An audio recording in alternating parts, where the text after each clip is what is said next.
Okay, I'm hoping that this is going to be a good video. What I want to get into today is self-defense lessons that we can learn from the Kyle Rittenhouse situation. Hi, my name is Jerry. I'm with Christian Preppers. I teach a course called Urban Survival for Christians.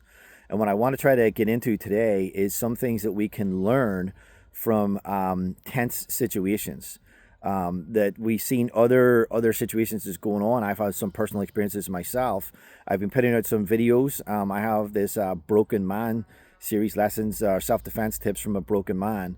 And what I'm trying to do is I'm trying to help people understand if a man has had trauma as a child, if he's been damaged and broken in some way, if you haven't, you're going to have a very difficult time getting inside his head and understanding his thought processes, or even just looking at him a wee bit too long can trigger him. And he can consider that a challenge. And now you find yourself in a situation because you were awkward and didn't really know what to do with someone looking at you. So hopefully through this series, I'm helping giving you some tips, and you can use these tips to prevent potential confrontations. These are not just for disaster or end of the world, crap hitting the fan type scenarios, that so many guys out there that are trying to, teach and like, oh, buy all this stuff and run to your bunker. We actually need to know these tips now. Our country is seeing increased violence. We're getting a clash of cultures, and that's really a big deal. I come from a country. I grew up in Belfast, Ireland, and that culture is a very aggressive culture, much more aggressive than the American culture. The average man in Belfast, the average boy in Belfast was probably experiencing some kind of trauma, some kind of thing going on within the family, or just even everything that's going around you, leaving you and making you feel insecure with, bombs going off, people getting shot, the news constantly reporting people dying, or some building that had just been blown up. It just a lot of insecurity in society, in Belfast when I was growing up, and the whole of the north of Ireland, even other parts of the Republic and England, so it had spread so much that there was just so much news coverage as a kid. Like, it was always something going on. So trauma was a very common thing, I believe, when I was growing up in Belfast, and I had experienced my own trauma with my father, and that's a different video and we'll get into it. But what I want to explain is that because of that, I did experience certain situations, seeing guys getting knee shot, seeing a body in a trench in the way home, and just different things like that. That is not normal. It's not normal stuff that you're kind of exposed to. So the Kyle Rittenhouse thing, I think, is going to be really helpful for a lot of Americans because it's something that's very visual for them. But it's something that I believe that a lot of other people have experienced. And I have seen many riots, in Belfast growing up. And you see a frenzy develop, which is what I've talked about in my previous video, is how a frenzied crowd are completely unpredictable. And in many cases, they're going to do the complete opposite of what you think. So I want to share this story with you, before I get into Kyle Rittenhouse, because it is personal. And like I said, we had a guerrilla style civil war. So you didn't have side versus side. You had these pockets of what other people would consider like terrorist attacks on each other, right? Because that's kind of almost what they were. From my perspective of being an Irish Catholic, and probably having a skewed viewpoint, or viewpoint that's extremely sympathetic to my side. It appeared that a lot of the British soldiers and Protestant paramilitaries it seemed like they were targeting just indiscriminately, just innocent people, people that you knew that were getting killed and hurt. And one kid that I knew who was 15 years old, and he got shot and killed. When I was 16, we would be in the youth group together. We would play snooker and ping pong with each other, and he got killed. And I mean, he's just a kid. Like, I knew him. He wasn't involved in anything. Just unloading bags of coal, and just or loading the truck with bags of coal. It was just crazy. That there's just so many innocent people. My own parents were burnt out of their house in 1969, and my sister died 2 weeks later. From basically the whooping cough. which my father obviously blamed on the other side. I don't want to rehash too much of this again. I'll just try to get into this one scenario. I'm just trying to paint the background that the way that it was described was sectarian violence, which was basically one side didn't like the other side's belief system. I was raised Irish Catholic, and then we had British Protestants. British Protestants were typically plantation owners. They were the descendants of plantation owners, where the whole of Ireland at one point was essentially one giant plantation, and all the Irish people were slaves. We couldn't own land in our own country, and we were forced labourers for the British government. So you have generations later, everybody moved to the north of Ireland. They're now all living in 6 counties. And there was a concentration of these British Protestant landowners and the Irish Catholics who lived in that area. It was an unequal opportunity situation where it was much harder for us to get jobs in government or anything like that. Even if you did get a job in government, you were now at risk from your own community ostracizing you, because they did not like people being close to the British and worried about what they would be telling the British. So it was a very unusual situation, and so much violence going on, and you were definitely damaged. So we're going to fast forward until I was about, I think I was about maybe 20 years old, and I had a late shift on for a care center. So we had 3 different shifts, and I don't know what it was, like the 2 to 10 or the 3 to 11, or I can't really remember exactly what it was now, but I remember I used to get off probably right around 11 o'clock, 11:30, 12, somewhere in that ballpark. And as I would drive home, I would try to make it to this chippy to get some fish and chips. That would be my dinner essentially on the way home, and I would always try to get there before it would close. And this one night I went to the chippy, and I had this New York Giants sweatshirt that I had bought when I was in America. So it was this like metal football player, like this Iron Giant football player, sort of climbing out of the New York skyline. And I just thought it was a really cool sweatshirt, this Iron Giant climbing out of the New York skyline, and it was a New York Giants sweatshirt, nice, cool little souvenir from my trip to New York. The problem is that it was red, white, and blue. And as an Irish Catholic, we just never wore red, white, and blue. So, here I have this sweatshirt, I could wear it in America freely, but coming back home, I really just didn't wear it very many places. So, I get out of my late shift, I put this thing on, it's kind of cool, it's winter, and I'm driving home, I stop off this chippy. I didn't think it would be that big of a deal because there wasn't really that many people around, and it clearly said New York Giants, like on both the front and the back. And the metal guy was holding a football. It was clearly a football player, so an American football player. So, took the chance. But this triggered, when I went into the chippy, I ordered my chippy, my fish and chips. There was only one other person, and they weren't really paying attention to me. But as I was ordering, two guys come in, and they clearly had been drinking, munchie time, get some alcohol and go get some food. So they were drunk. I could tell they were drunk. They come in, they're kind of looking at me, and then at one point, one of them says to me, what are you wearing that for? Like, who are you? And he started like almost interrogating me, like, who are you? Where are you from? What are you doing here? Like, what's your name? And started asking all this stuff. And I had been in this chippy before, so the woman behind the counter recognized me, and she's like saying his name, I don't know what his name was, Paddy, and she's like, Paddy, leave him alone. He's a regular. And I'm just kind of looking at him, and he's drunk, and I don't want to like kind of have any trouble, whatever the case is. And I didn't really feel threatened by the 2 men. I felt from a self-defense perspective that I'd probably be okay with these 2 guys, because they were kind of drunk. So at one point, he's kind of getting in my face, and he's like, take that off. And he's talking about my sweatshirt because it's red, white, and blue. So literally just colors. And I know in America you can have some of that with some of the gangs over here, where certain colors display your tribalism, who you're connected to. So in Belfast, it was the colors of our flags, but you could just wear green, or you could just wear blue. Like in certain situations, you didn't have to wear the whole flag, you could just wear certain colors. Like British Protestants, they just didn't wear green as a rule of thumb, right? So So anyway, now I'm in this situation. This guy's confronting me.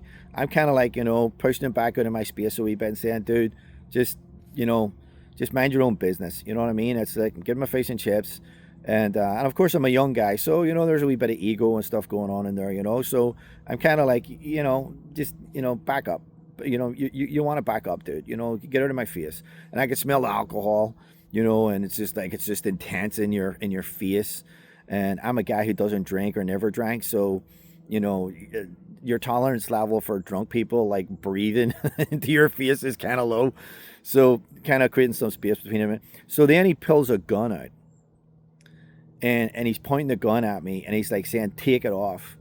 And the woman behind the counter, she shouts his name. So like I said, I don't remember his name at this point, but let's say she was like, "Patty, what are you doing?"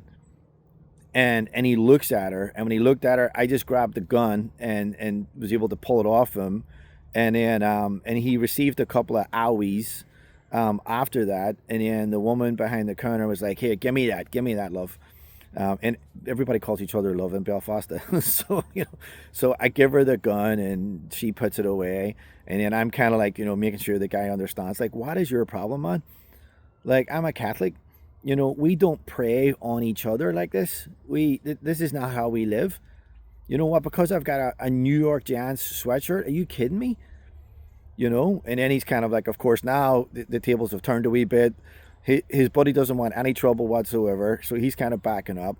And then the guy on the ground, he's only really a tough guy with the gun, so he's now like, saying, "Oh, it didn't mean anything. It didn't." It's like, listen, when you pull a gun on somebody, you mean something, right? That's not you don't pull a gun on a person to win an argument.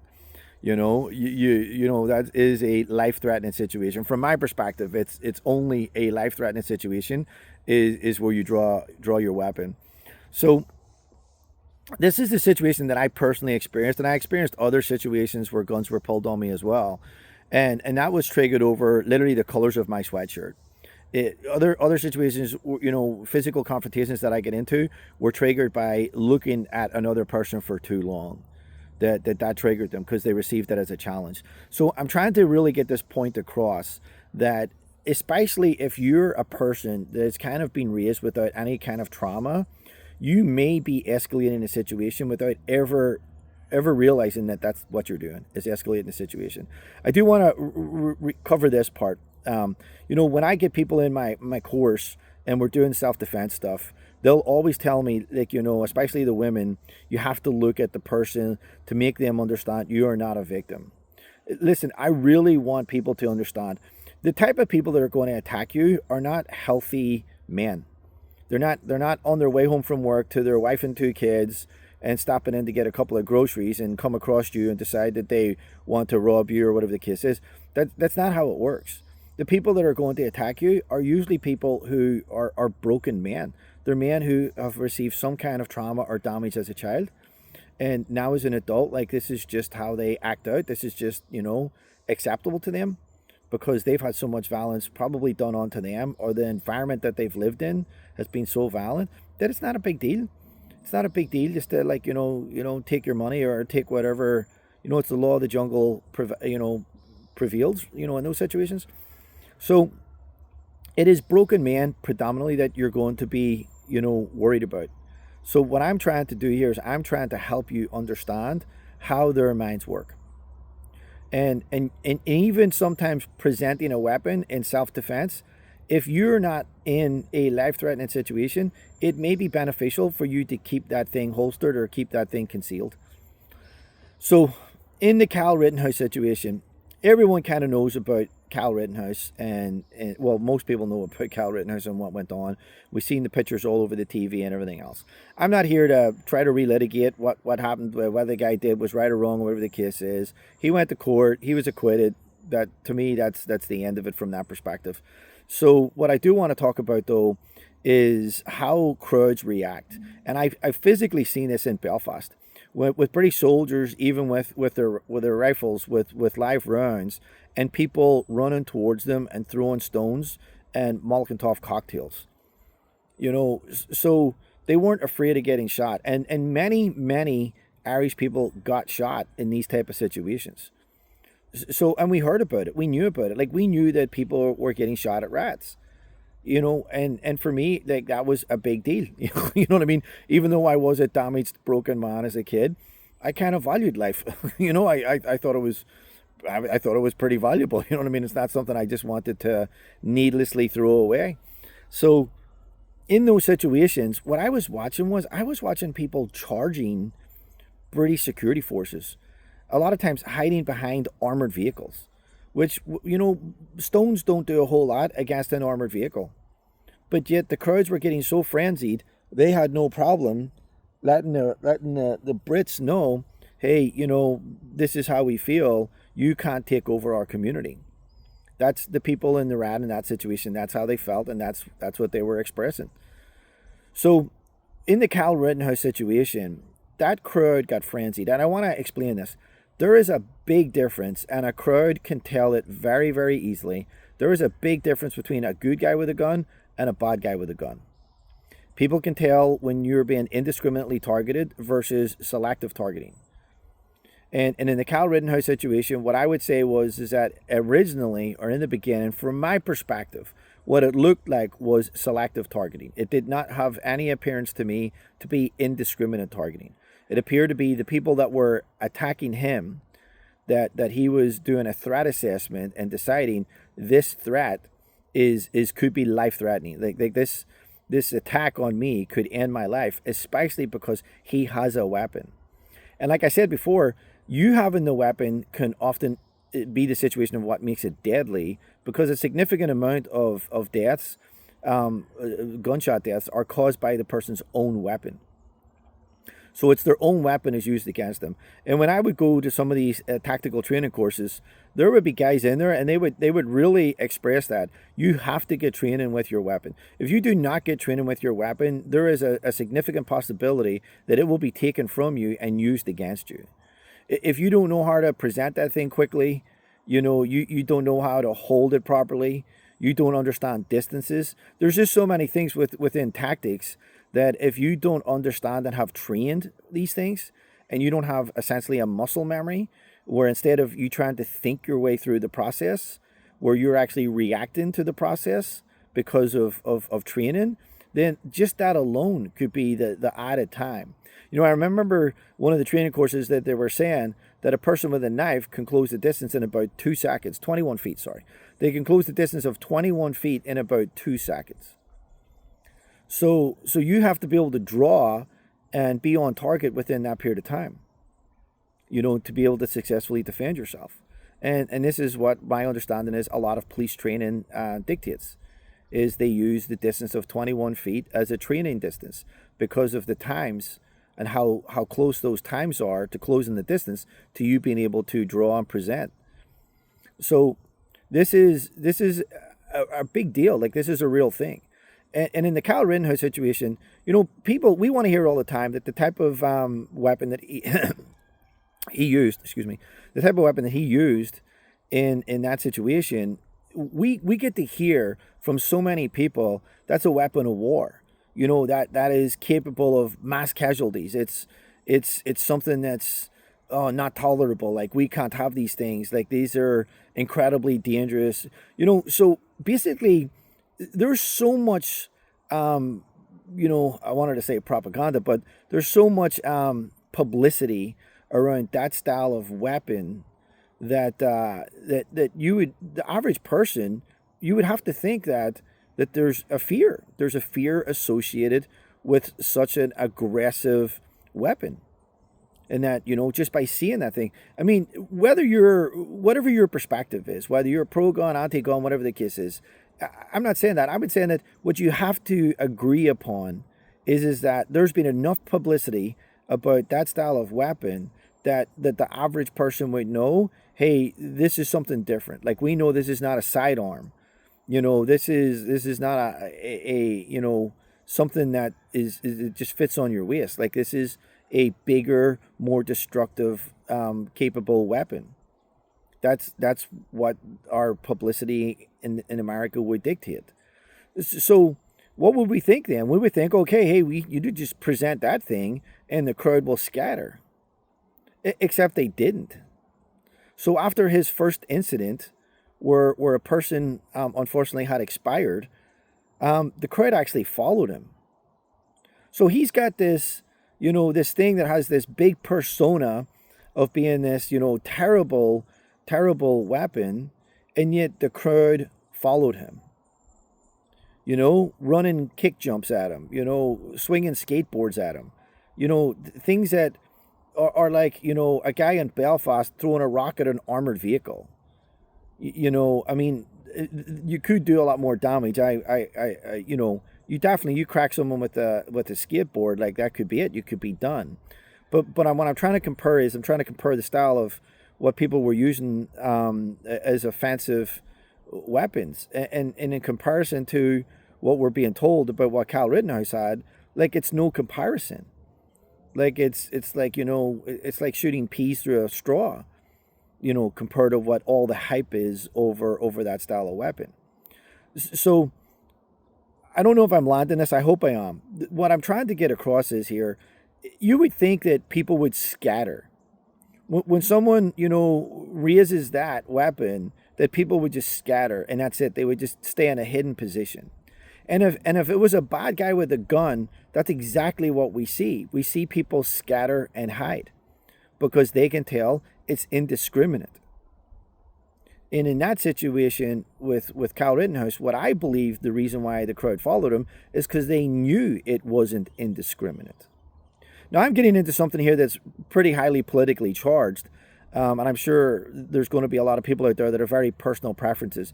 That's fine. It's a free country, free speech. I'm just trying to make a point that if you present your weapon and it's not a deadly situation, you're presenting it out of fear. So you have this fearful situation, and out of that fear, you present this weapon thinking it's going to de-escalate. It could do the absolute opposite. It could actually escalate this crowd into a frenzy where they will literally start tracking you down. They will want to get into a food pursuit and take every opportunity they can to throw things at you and attack you. It is, in my opinion, a much better scenario to be able to keep that weapon hidden until you are absolutely confident. Your situational awareness is being pretty good. You've been taking in a lot of information around you. You've checked. You've looked for exit routes. You've determined that there really isn't any. Your threat assessment is kind of saying, I'm in imminent fear here. Like I'm in imminent fear. I'm going to get hurt, and probably lose my life. Only then, in my opinion, is that the time when you go to something else for self-defense purposes. So keep that in mind. Broken people will not respond the way that you think that they will respond. They just won't. And in a self-defense situation, getting out, especially when it's a crowd, my advice is try to find a way out. Try to find a way out without presenting a weapon. I've been in so many of these situations. I remember two British SAS soldiers getting stuck in a funeral and seeing that stuff pretty much live on TV. Literally, like, I don't know, like a mile from my house is where it was taking place. Things do not go well, even when you're trained. And whatever people think of the British, what I think a lot of people would agree is the SAS are a very well and professionally trained unit. And even those two guys found themselves in a situation and unfortunately lost their lives.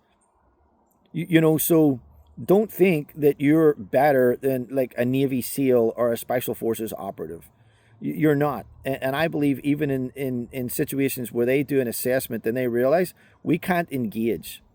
We got to get somewhere safe. That should be your threat assessment. If it's a crowd, your threat assessment should be, I can't engage a massive amount of people. I have to get somewhere safe. Not to mention, just by me presenting my weapon, I could really escalate this where other people are going to get hurt. When you've got frenzied people Sometimes it's just better, from my perspective, you just kind of let them work it out. Don't feed, don't feed the fire. Don't pour fuel on the fire. It allows the frenzy to get bigger. I witnessed it myself growing up. Something would happen. The Brits would do something and people would get worked up even more. Like they were literally sort of winding down, getting ready to go, and then something would happen, and now all of a sudden they're committed for the whole night. And then everything just got destroyed. It never made sense to me why we would destroy our own communities. At that part, I will never understand why at the end of this riot, it's like now half of the buildings in our community have broken windows or got burnt, and just trash and garbage all over the place, light poles knocked down, it was just like, traffic lights knocked over, burnt vehicles in the middle of the road, probably some poor person didn't have any insurance on their car, just craziness. Like it was just, it just baffled me. It baffled me that it was just like we were just wrecking our own community. And that's what a frenzied crowd do, So I'm sure there's a bunch of people in here that will talk about, defend the property and all that kind of stuff. I'm going to keep saying it again because I believe that this is what Scripture is telling me, is that property is not worth a person's life, even if they're being an idiot. The only time that we would really defend is when a life is at risk. So that's, to me, a true self-defense situation. If it's yourself or another human being. And property, this is what I believe. God can replace it. God can replace property. He is the creator of everything. And even if it causes us pain for a period of time, through that pain, through that hardship, we get to tell God, I love you. I trust you. I'm going to do everything I can to bless you. And I hope that these people that were acting in this frenzy, that they get saved and that they give their lives to you. And I have heard so many stories and talked to so many people that when you hear their background, they could have been one of those people. And had they expired that night, they wouldn't have been able to be reconciled to God. So we're not judge and jury, over things like a riot or property getting destroyed. When it comes to a person being harmed, absolutely. I believe the Bible in many ways actually commands us that we have to defend innocence. Okay, well, I'm wondering what this video does. So leave a comment. If you like what I'm saying, please subscribe, for the other videos. But please share this. If you put it into your own words, you've got some of your own personal experiences, especially if it seems like it's in line with this.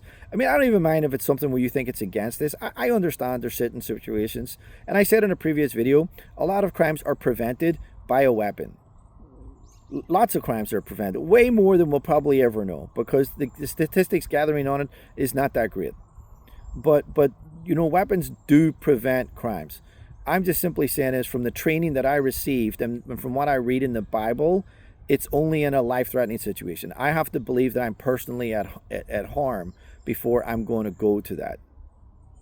So thank you for watching, and like and subscribe.